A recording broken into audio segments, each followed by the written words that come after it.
StrayAllDay.com. You are now tuned into the show where you learn the discipline to show up day after day, to do the work, the confidence to put yourself out there boldly and authentically, and the mental toughness to continue showing up, doing the work, putting yourself out there, even when the success you expected to achieve has yet to be achieved. And on top of all this, you get a huge dose of personal initiative. That is the go-getter energy that moves any one of us, including yourself, to go and make things happen instead of waiting for things to happen. And then we put all this together into a series of frameworks, approaches, insights, strategies, and techniques underneath the umbrella of one unifying philosophy that is called Work on Your Game. My name is Dre Baldwin, also known as Dre All Day, and welcome to the show. And today's topic is how to live from the end. Before we get into this, I remind you all two things. First of all, my daily motivation and Monday motivation messages guaranteed to have you focused, sharp, and on point to start your day or your week. As soon as we start sending those out again, you'll be getting those straight to your phone. If you are a member of my free texting community, just text me at my number 305-384-6894. And once we start sending those again, our bot will let you know that they're coming, and then I will be messaging you again, as soon as we reactivate. So if you send me a text and you don't get a response, it's because we're not sending them right now. But as soon as we start sending them again, you'll be getting them. So just take care of it now. Secondly, Work on Your Game University. If you want to get access to all of our trainings, all of our courses, all of my best material, and all my future best material, including our physical mailings, including access to direct coaching from me on live calls with me, go to workonyourgameuniversity.com. Mindset, strategy, systems, accountability, all covered in the university. With that out the way, let's get into the topic, which is how to live from the end. I give a hat tip to a guy by the name of Neville Goddard, who is, I don't know if Neville is still alive. Let me look him up. I didn't even look up whether he was alive or not, but I think he is not alive. But let me verify. Let me verify that he's dead before I tell you that he's dead. I don't know if he is or not. Let's see. So Neville is a person, I just heard him on some material. He died back in 1972. So he was dead before I was even born. So this guy's been dead for 50 years.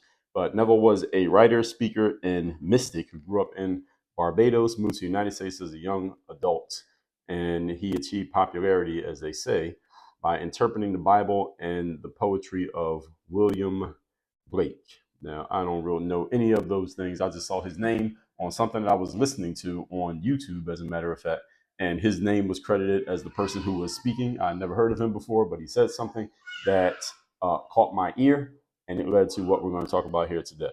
So, as usual, I am borrowing an idea that I got from somewhere else. I'm expanding on it in my own way, and I'm making it into my own material.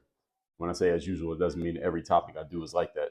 Most of them are not. But when I do get an idea from someone else, as you can see, I credit them. I tell you where I got it from, and I'm going to tell you that I'm going to expand on it and make it into my own, which is exactly what I'm about to do right now. So I don't need to give any intro on this because it's all covered in the points. Point number one.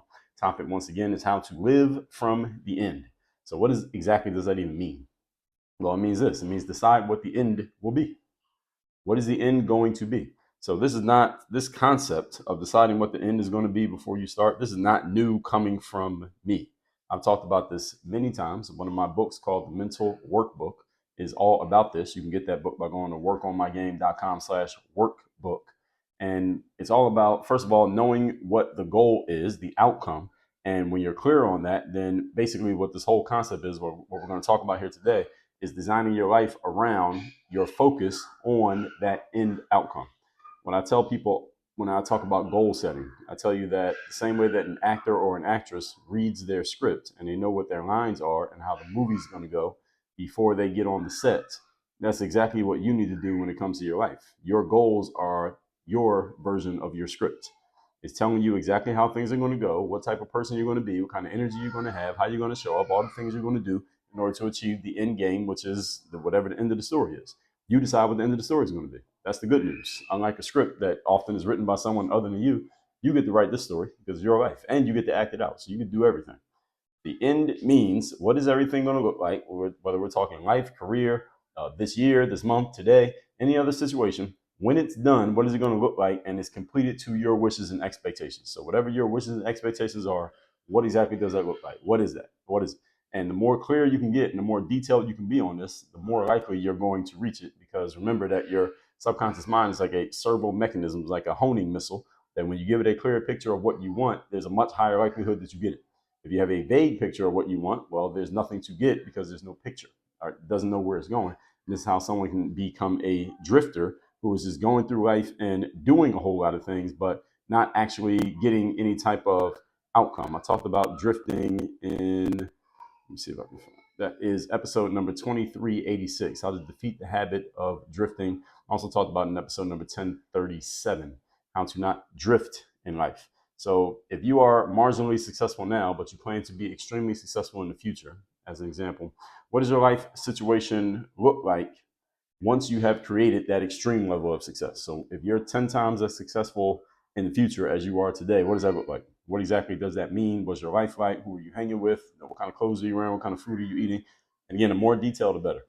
So you need to get a very clear and detailed picture of what this end game looks like so that you give your mind a clear vision to focus on. Keeping in mind an important point that the mind works off of images better than it works off of words. Words are useful if those words create an image in your mind. So if I say picture a basketball, I'm saying words, but when I say picture a basketball, you can imagine what a basketball looks like. So the right words create images in your head, whether they're spoken by you or spoken by someone else.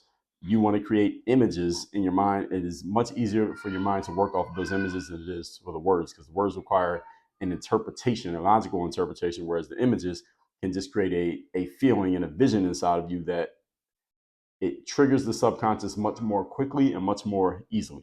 So whenever you hear someone talking about having a vision, or if you have ever had a vision, this is exactly what it means. You know what the end game looks like before you even start playing the game.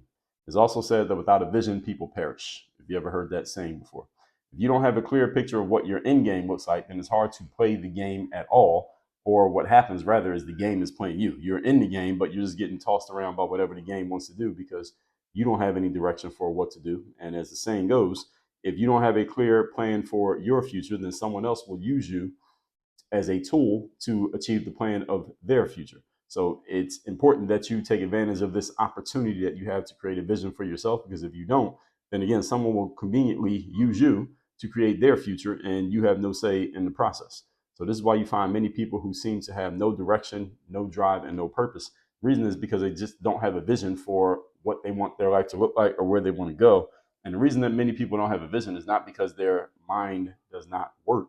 It's simply because they're unaware of this concept. They're unaware of the concept of creating a vision for their future. Therefore, they don't do it because they're unaware. Their awareness is low. And therefore, they get used up by other people who have a vision, and they just need to use people who have no vision for themselves. And that's exactly what happens. This is just the way life works. If you don't use it, then you lose it, as they say. Point number 2. Today's topic, once again, is how to live from the end. Number 2, condition yourself to feel and think as you would once the end has been achieved. So, with your beautiful future vision in mind, how would you feel? How would you carry yourself? What would you say to the person who you see in the mirror once you have achieved this end game that you laid out? Once you get clear on what it looks like after you have hit all of your goals, how would you carry yourself? How would you conduct yourself? What kind of energy would you have? See, with this clear vision of your end game in mind, you want to continually remind yourself of it. So what's the word remind mean? It means remind. You're going back to your mind and doing it over and over and over again. That's what reminding means. Reminding, putting it back into your mind clearly. And again, when you put anything into your conscious mind consistently enough, reminding yourself over and over again, eventually the subconscious mind joins into the process and it takes over that activity so that the conscious mind doesn't have to keep thinking about something that obviously you're going to do over and over and over again. Remember that there are 3 ways of programming the subconscious mind, which we talked about in episode number 2918. There's emotionalization, there's immersion, and there's repetition. So reminding is a form of repetition. So this allows the subconscious mind to take over, and it will be reminding you even when you're not remembering to remind yourself. So you don't have to do it anymore. The subconscious takes the task. So this allows you to condition your mind to think and feel and eventually carry yourself exactly how you will when the end game is reached, and you can start doing it now. Remember that the process for achieving in life, folks, is being, then doing, then having, which means you can conduct yourself with the energy and the aura and the spirit of the person that you plan to be in the future. You can conduct yourself as that person now.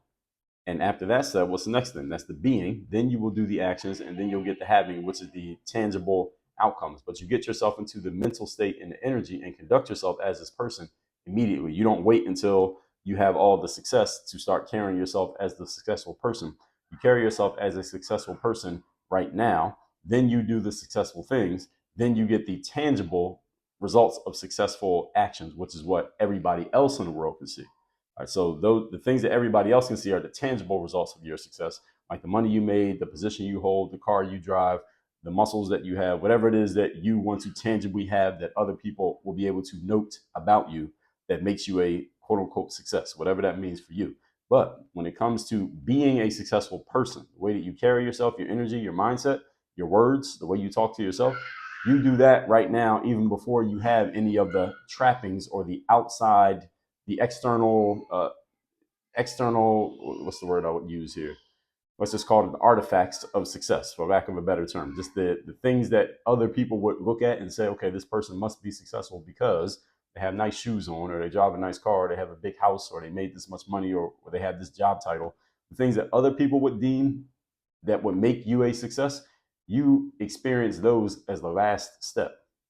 But again, it's the last step. That's not the first step to success. And many people tend to believe that it is. Well, I have to have all these things before I can call myself a blank or call myself successful or feel like I'm successful. That's wrong. That's backwards. That's the last thing that occurs. The first thing that occurs is you carry yourself like the person who already has all of those things, who has already done all of those things, who has already achieved all of those achievements and already accomplished all of those accomplishments. You carry yourself like a person who makes X amount of dollars before you have made X amount of dollars. You carry yourself like that person first, then you will do actions that are congruent with that person's mentality. And then you will start to, because you're doing the actions, then you start to get the outcome. So that's the way the be, do, and have process works. And again, you get my book, The Mental Workbook. I'll work you through how to do this. That again is at workonmygame.com/workbook. So once your mind is conditioned for this thing you keep reminding yourself of, the end game, subconscious mind takes over, and this is the natural response that you'll start carrying yourself like this. So this mental conditioning is the programming of the subconscious, which again, I told you where we talked about that, which was episode number 2918. The subconscious controls most of your thoughts, words, and actions without your conscious involvement, meaning the way that you normally think, speak, and behave is mostly a subconscious process that you're not controlling, you're consciously controlling. So even when you're not thinking about it, when you're sleeping even, and you're doing all your other daily activities, the subconscious mind is continually working and is working off of the program that has been given to it, either by you, if you do this on purpose, or by your environment, if you are unaware of the process. So if this is your first time even considering what I'm talking about, your subconscious mind is working as well. It's just working off of programming that you have received from your outside environment, since you didn't know about it, you didn't do any on purpose. So you just have a bunch of random programming based on who you're around, who you talk to, what you watch, what you listen to, what you read. And hopefully you've been watching, listening to, and reading good stuff and talking to good people. And if you haven't, then your subconscious mind is going off of whether you have or you haven't. The subconscious mind is going off of whatever you've been taking in. Good news, folks, is now that all of you listening to my voice right now are aware of this.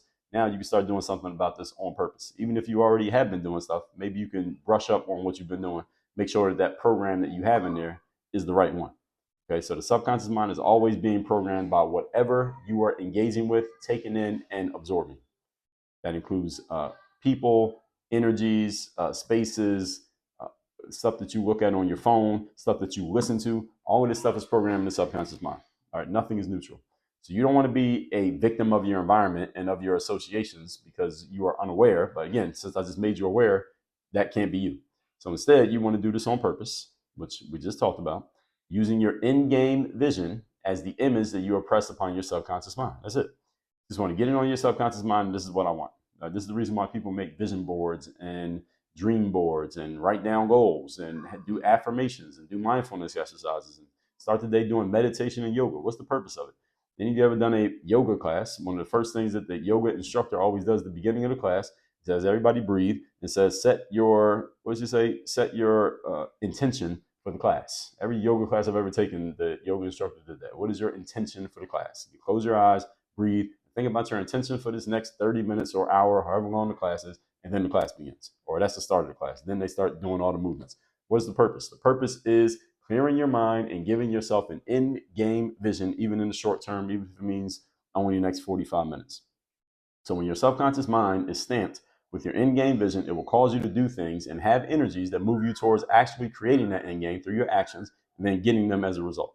And also it will move things that are reflective of what you want to you. So you are not only attracting yourself to the actions, you are attracting the outcomes to you. So the law of attraction, folks, this is how it actually works.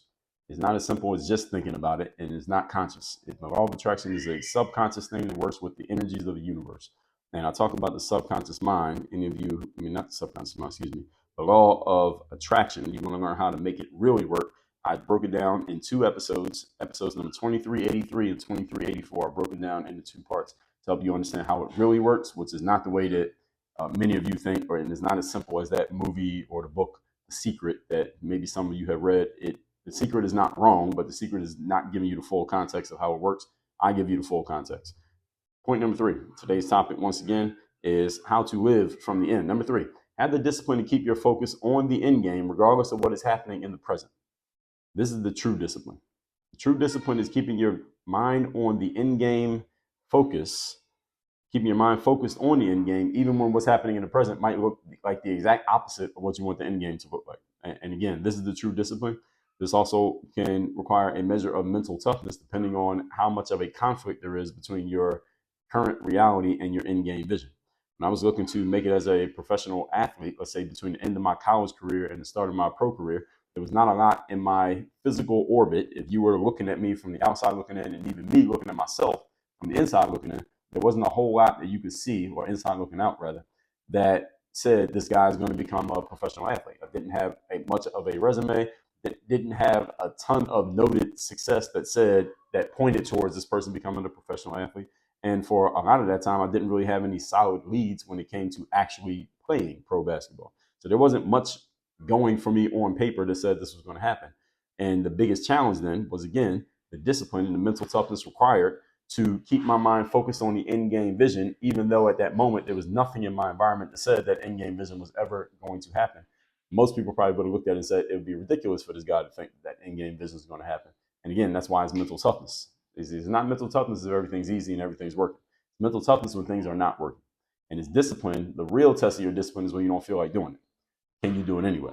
And because of that period where I had to be disciplined, I had to be mentally tough in order to keep my vision on the vision. That's one of the reasons why later on, when players started asking me questions about mindset and I started talking about it, it's not like I just came out of nowhere thinking about these things. These are things that I had developed in my mind many years earlier and needed to use them myself, which is why I always emphasize mindset is the foundation of what we do here, and why I can talk about it so much and do so fluently is because I've been marinating on these things for almost 25 years nearly, simply because I needed it myself. This is not something I just picked up as a study because I said, oh, I'm just going to teach this to people. This is something that I needed. And then I started teaching it to people.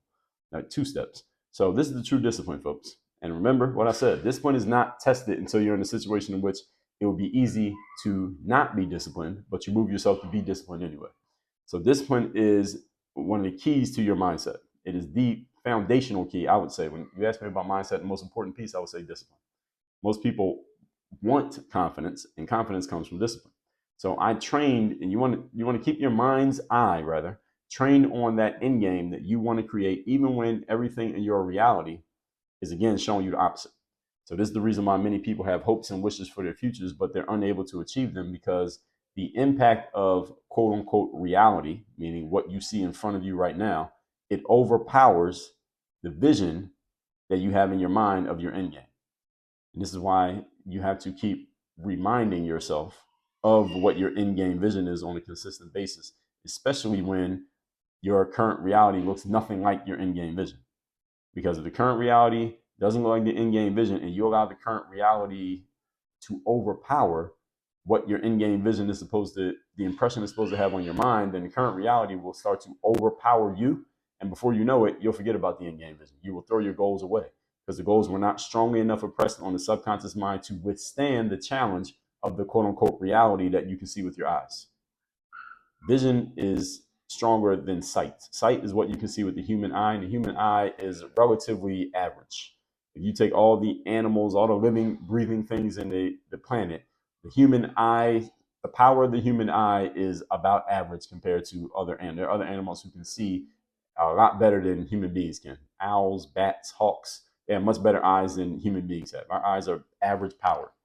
But the brain, the mind, our vision is 1,000 times stronger than anything that any animal has mentally. And this is the reason why we dominate animals, even though there are many animals out there like alligators, bears, and lions who are bigger, faster, and stronger than human beings. But the reason we can dominate them is because we're smarter than them. We have our brains, and we can do things with our brains that they can't do. and that they cannot overcome with their muscles. So this is why your subconscious mind has to be properly conditioned. And the reason this comes up short is that's what I described in point number 2. Many people are unaware, and let alone can they do it. This is the discipline, and first of all, understanding it and then using it on a consistent basis. That's the work. Remember how I described it to you, folks. Showing up consistently to do the work. Don't I say that every day when I open the show? The true test of discipline is in the moments when you don't feel like doing it, what we call the third day. That's your true test of discipline. It's easy to be disciplined when you first start out something and you're excited about it. It's hard to be disciplined in the middle of it when you're in the slog, the dog days of a process, and there's nothing really exciting about it, but there is a job required to be done.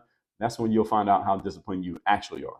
And the people with in-game visions who actually reach them, they are those who stick to them mentally, even when their physical reality is not reflective of the vision. Even when the reality says this ain't never going to happen, they stick to it anyway. All right, that's the person you want to be. Let's recap today's class, which says how to live from the end. Point number 1, decide what the end game will be. You need to know what it is so that you can create a vision for yourself for your future.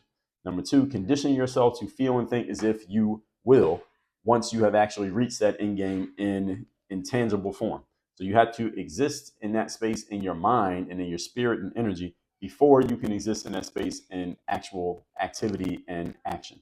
And then number 3, this is the discipline and mental toughness. Discipline and mental toughness is the challenge of your reality looking nothing like what your in-game vision is. And you have to hold tight to that in-game vision, even though nothing in your reality says that this is happening right now. And it doesn't look like, if an outsider looking at you would say you'd be a fool to hold that in-game vision. Are you strong enough to reject that assessment from the outside world? And sometimes that assessment is coming from you as well.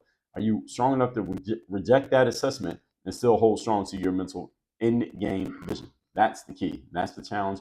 And that's really the determining factor between people who succeed and people who fail. All that is not whether or not you face challenges, because we all face them. All that said, text me, see you in my community. My number's down below in the description. Then go to workonyourgameuniversity.com. That is where you get access to all of our trainings like Bulletproof Mindset, like everything we have on mental toughness, discipline, confidence, taking initiative, holding yourself accountable, and keeping your mind in the right space when it comes to success. All that's in the university. Go to workonyourgameuniversity.com. Work on your game. Dre all